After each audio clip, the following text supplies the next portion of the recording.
Welcome back to the Overnight Coffee channel. Today I'm going to be showing you how to make one of these wooden style miniature dollhouse crates.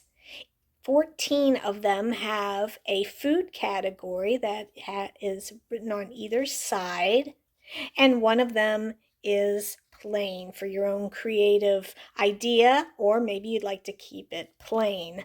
Really cute, very easy to make.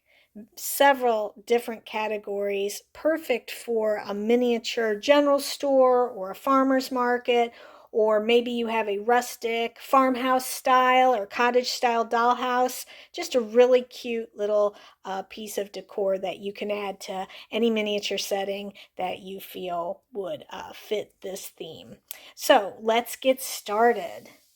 First, this printable is found to make these in my late night coffee store on Etsy.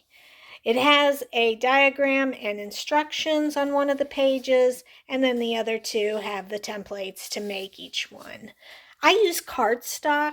It makes a firmer box, but you're certainly welcome to use paper. So that's just a personal choice. I do like the cardstock because it's easier to fold, and while you're making the different structures, it is just a little bit of an easier medium to work with. I also use scissors. I have craft glue, just regular glue. I keep it in this little bottle with the little nozzle. It's slightly watered down so I can get it through the nozzle. And then, and this is optional, I have a little tool that I use to crease the edges. This was just a little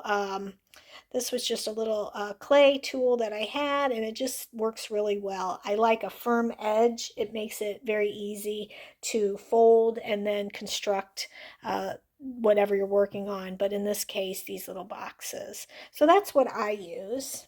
So let's get started. I've taken the liberty to cut this out so you don't have to watch me cut it out. What we're going to do first is we are going to crease these lines. We have lines that go side to side and up and down. And we're going to crease those down just so that they can make a nice firm crease. And I like to go back and then front to break up the fibers in the cardstock. So I'm going to crease each one of these lines that I see, and they're really nice dark lines. This piece is made to look old and weathered, so it's easy to see the lines. And I'm going to crease them back and forth like that. It's very easy. And then I'm going to, after I'm done creasing them, I'm going to take my creasing tool and flatten them even further. Makes a nice edge. And I think it looks just a little sharper, but you could use your fingers or a flat instrument of any kind. Some people use a ruler. Anything that's safe and flat, that helps you out. Okay, I've creased all those lines. Now I take my creasing tool and I just push down a little further just to make sure I've gotten those nice and creased. Easy. This is a little crate that says cheese on each side, so thought that was fun.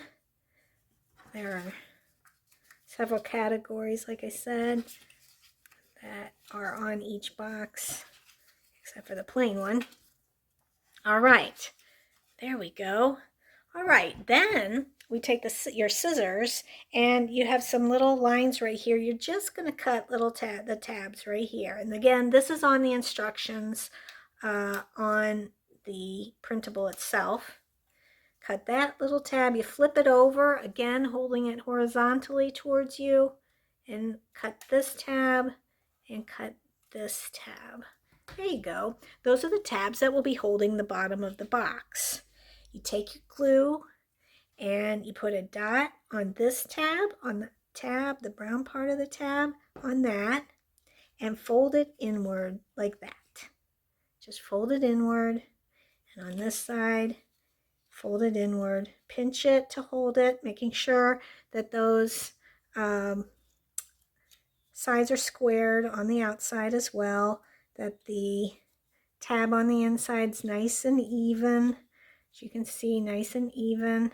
And then we're going to do the same thing on the other side. Put a little dot of glue there, little dot of glue there. Take it, bring it in, bring that one in too. There we go. Square up the sides. Make sure those tabs are nice and even, sitting at the bottom. They're glued to the insides. As you can see, those tabs are glued on the inside. And so now we have the basic structure of the box. So then I take the bottom of the box, which is also available. It's also on the template as well. I've cut that out already. And I'm going to put the bottom of the box, the inside bottom, put a little glue on the white side, and I'm going to glue that down right to the bottom. And then I like to take my flattening tool, but you certainly can take your fingers, and I just like to just get in those corners a little bit. It just helps a little bit, but you can do that with your fingers as well. Then you have your box. Open this up a little bit. And I'm going to do the small sides first. I just put a little bit of glue on one side and crease that down, fold it inward, pinch it so it stays, square it up a little bit, and then I'm going to put a little bit of glue on this side, and then I pinch it down, fold it inside. Now those two sides are folded inwards already, and then I'm going to fold the outside, the other two tabs, the other two sides down. Fold that. There we go. Pinch it, square it up, make sure that's nice and adhered. Okay, and then I take it and I fold this one down, make sure it's nice and adhered. Push that. Great. And that is a nice looking crate. I have a little couple white spots just because that's what happens sometimes when you're either cutting or folding. And since I don't want those to show, I often take a pencil, and what I'll do is I will just kind of fill in those white spots with a pencil. And because this looks old and weathered, it really makes it, just kind of blends it in a little bit better. I think that looks really good and a very easy project to make. So there you go. There's the little wooden crate, or wooden style crate. Easy to make. Again, you can find these in my late night coffee store on Etsy. There are 15 of the boxes. 14 have food categories written on each side, and then they're just a little cute box. Perfect for little farmers markets, room boxes, little miniature settings, rustic dollhouses, cottage dollhouses, any place where you may need a crate that has a little bit of a rustic old look. So, thank you so much for watching. I hope that you have a great day, and join us again on another tutorial on overnight coffee, or check out my other tutorials on other printables that I have. Have a great day.